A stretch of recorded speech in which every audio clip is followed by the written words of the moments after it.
जय हिंद साथियों, स्वागत है हमारे YouTube चैनल एके इलेक्ट्रिकल क्लासेस में। मैं हूं अजय प्रजापति। मैं लेके आया हूं एक महत्वपूर्ण जानकारी। जो मध्य प्रदेश बिजली विभाग का रिजल्ट हटाया गया था, उसकी कट ऑफ लिस्ट जारी कर दी गई है उसकी वेबसाइट पे। तो दोस्तों, ये वेबसाइट पे कट ऑफ लिस्ट जारी की गई है मध्य प्रदेश पश्चिमी विभाग क्षेत्र द्वारा। सारे जितने भी उन्होंने डिपार्टमेंट में एग्जाम ली थी, उन सभी का उन्होंने हमारा कट ऑफ लिस्ट जारी की गया है। तो सबसे पहले हमारा जो पद है, इन्होंने ऑफिशियल असिस्टेंट ग्रेड 3 की जो कट ऑफ है, उन्होंने टोटल ओपन वालों की 83 कट ऑफ गया है। तो 83 नंबर यहाँ पर क्या गया है, इसका जो ओपन से थे, ठीक है, उनका कट ऑफ कितना गया है 83। उसके बाद यू आर फीमेल या जनरल की फीमेल का कट ऑफ क्या कितना गया है 80। उसके बाद U R contractual open, U R contractual open जो संविदा कर्मचारी थे, जो जनरल कैटेगरी से यानी पहले से जो डिपार्टमेंट में काम कर रहे थे, उन्होंने एग्जाम दी थी, उनका कट ऑफ गया है यहाँ पर 68। बहुत हाई कट ऑफ रहा है ऑफिशियल असिस्टेंट ग्रेड का। वैसे ही यू आर एक्स सर्विसमैन का 48 गया है, एसटी का ओपन से आपका 71 गया है और एसटी की फीमेल का 67 गया है। एसटी का एक्स सर्विसमैन का 51 गया है। यदि एससी ओपन से आपने भरा था तो 77 कट ऑफ गया है, यानी बहुत हाई कट ऑफ रखा है। एससी फीमेल का 71 और ओबीसी ओपन का 82, तो और ओबीसी फीमेल का हमारा 79 और ओबीसी कॉन्ट्रैक्टर बेस पे जो संविदा कर्मचारी था, उनका 68 कट ऑफ गया है। यहाँ तो ऑफिशियल असिस्टेंट की बात हुई है। अब मैं आपको लाइन अटेंडेंट की बता देता हूँ कि लाइन अटेंडेंट का कट ऑफ कितना गया है। तो लाइन अटेंडेंट का जो कट ऑफ गया है वो हमारा ओपन यानी यू आर ओपन कैटेगरी में कितना गया है 75 3.5 यानी 75 ही हम मान सकते हैं, या 75 या 76। वैसे ही आप ओबीसी ओपन वाले का मैं पहले बता देता हूँ, तो 75.14 यानी समथिंग ओबीसी और जनरल में आप कुछ फर्क रह नहीं गया है, क्योंकि ओबीसी की जनसंख्या भी ज़्यादा है। इसलिए क्या होता है कि कट ऑफ मिनिमम जितना जनरल का जाता है उतना ही वो जाता है। तो दोस्तों, बहुत हाई कट ऑफ है ये ओबीसी का भी।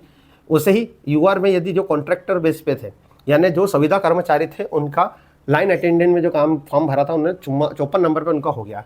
यदि लाइन अटेंडेंट में ही यदि एक्स सर्विसमैन का, तो बहुत कम नंबर गया है 26। तो मैं जो बिजली विभाग है, जो डिपार्टमेंट एग्जाम करवाती है, यदि आपके पास ये पोस्ट खाली रह चुकी है, तो आप प्लीज़ उन लोगों से ये फॉर्म सीट फिल कर दीजिए जिनको नंबर आए कम से कम, क्योंकि हर बार ऐसा रहता है कि लाइन अटेंडेंट और इसकी सीट खाली रह जाती है।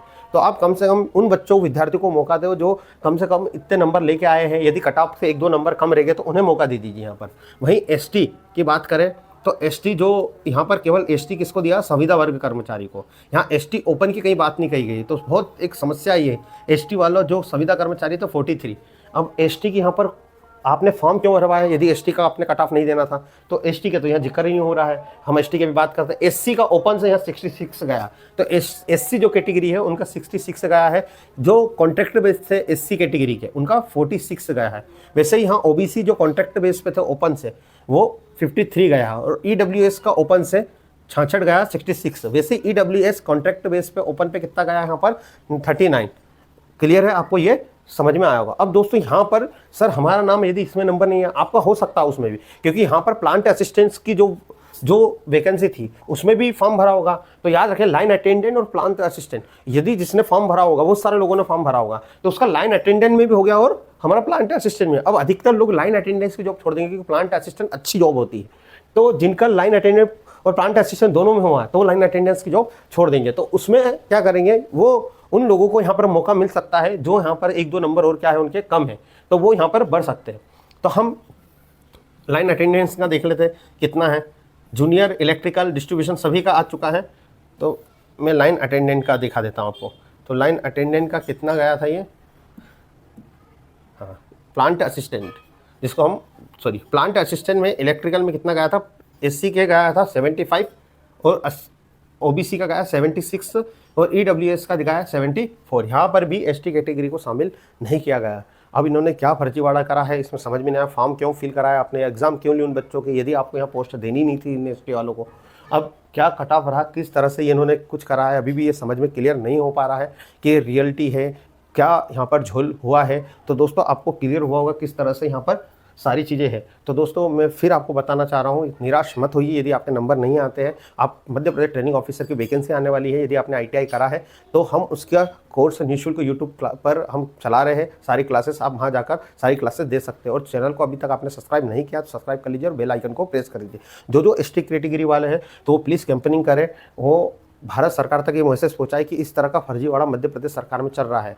क्योंकि अब फॉर्म एसटी वाला कैटेगरी वाला फॉर्म क्या नहीं भरना, आपने पहले बोल देना चाहिए कि हमारे लिए पोस्ट नहीं है। इनका फिर कट ऑफ क्यों नहीं दिया गया? तो इस तरह से ये पूरी जारी की गई है। अब जो समझदार है उसको इशारा काफ़ी, क्या सीट बिक चुकी है, क्या हुआ है, ये हम कुछ भी नहीं कह सकते। अब आप समझते ही हो सभी दोस्तों। तो जय हिंद, जय भारत, मिलते फिर एक नई वीडियो के साथ। अलविदा।